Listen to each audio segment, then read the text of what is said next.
Dua tukang ojek ditembak orang tak dikenal di Kampung Lumbuk, Distrik Tinggi Nambut, Kabupaten Puncak Jaya, Selasa pagi.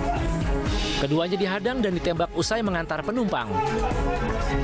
Akibat penembakan, satu orang atas nama Soleno Lolo meninggal dunia di lokasi kejadian akibat luka tembak pada bagian rusuk sebelah kanan. Sementara satu orang lainnya atas nama Sakau Paiwa mengalami luka tembak pada bagian kepala dan dalam keadaan kritis. Kedua korban sudah dievakuasi aparat kepolisian Polres Puncak Jaya ke RSUD Mulia untuk penanganan medis.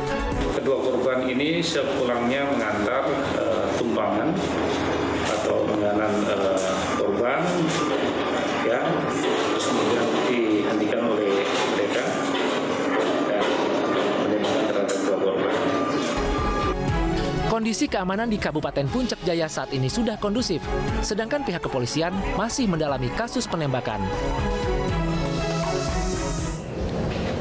Pemirsa, Presiden Joko Widodo menegaskan komitmen pelaksanaan pemilu tepat waktu dan tidak ada penundaan. Dan berikut pernyataan Presiden Joko Widodo.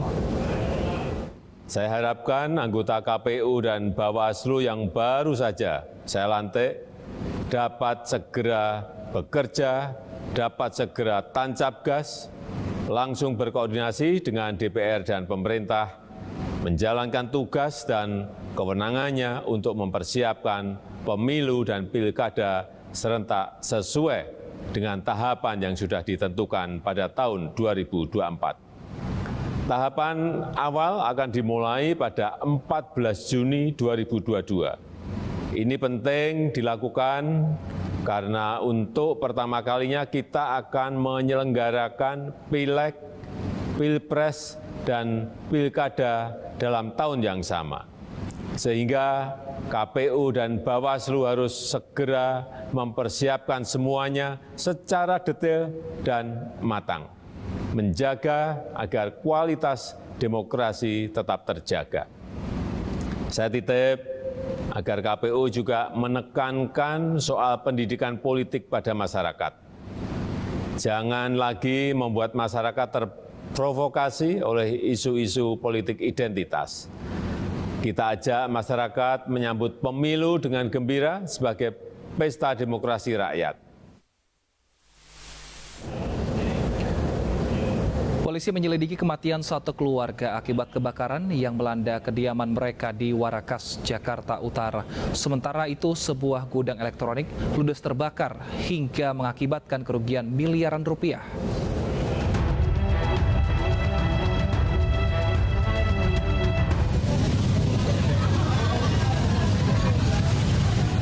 Tim Lab 4 Polri menyelidiki penyebab kebakaran ruko sekaligus bengkel di Warakas, Jakarta Utara yang menewaskan satu keluarga. Petugas juga mengambil beberapa sampel dari lokasi untuk meneliti penyebab pasti kebakaran. Hasil analisa dan pemeriksaan di laboratorium forensik diperkirakan akan selesai dalam waktu 4 hari ke depan. Yang ada kaitannya dengan kasus ini yaitu instalasi kelistrikan sama lampu arang sisa kebakaran yang kita temukan di lokasi awal terjadinya kebakaran tersebut. Sementara kelima jenazah korban akan dibawa dan dimakamkan di kampung halamannya di Medan, Sumatera Utara dari Rumah Sakit Polri Kramat Jati. Ya Allah, ada korban jiwa ini, ada korban jiwa. Sebelumnya api membakar sebuah ruko yang dijadikan bengkel di Jalan Warakas, Tanjung Priok, Jakarta Utara dini hari tadi. Satu keluarga terjebak di antara kobaran api. Akibatnya 5 orang yang terdiri dari ayah, ibu, dan 3 anaknya tewas.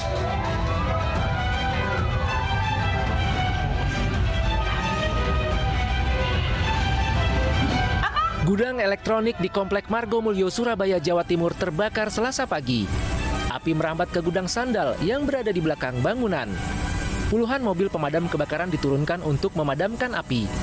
Isi gudang berupa berbagai barang elektronik dan kardus, membuat kobaran cepat membesar hingga gudang ambruk. Belum diketahui penyebab pasti kebakaran, sementara kerugian ditaksir lebih dari 1,5 miliar rupiah.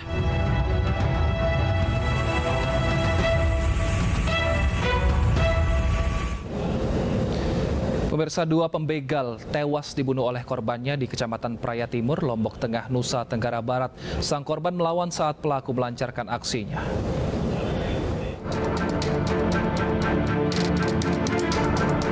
Dua orang ditemukan tak bernyawa oleh warga Kecamatan Praia Timur, Lombok Tengah dengan kondisi bersimbah darah.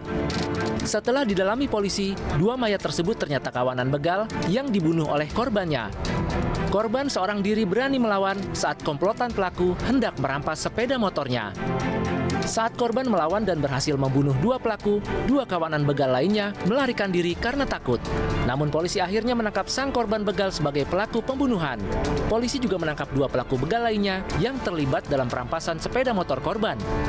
Di mana pada saat itu pelaku pembunuhan atau korban percobaan pencurian mempertahankan kendaraannya yang dirampas. Akhirnya terjadi pertengkaran di sana, terjadi pembelaan diri. Ya. Si korban, ya, korban percobaan pencurian atau dalam hal ini pelaku pembunuhan mengambil sajam di pinggangnya, selanjutnya menusuk dada daripada korban Pendi. Pelaku pembunuhan yang awalnya sebagai korban begal dikenakan pasal pembunuhan dengan ancaman hukuman penjara maksimal 15 tahun.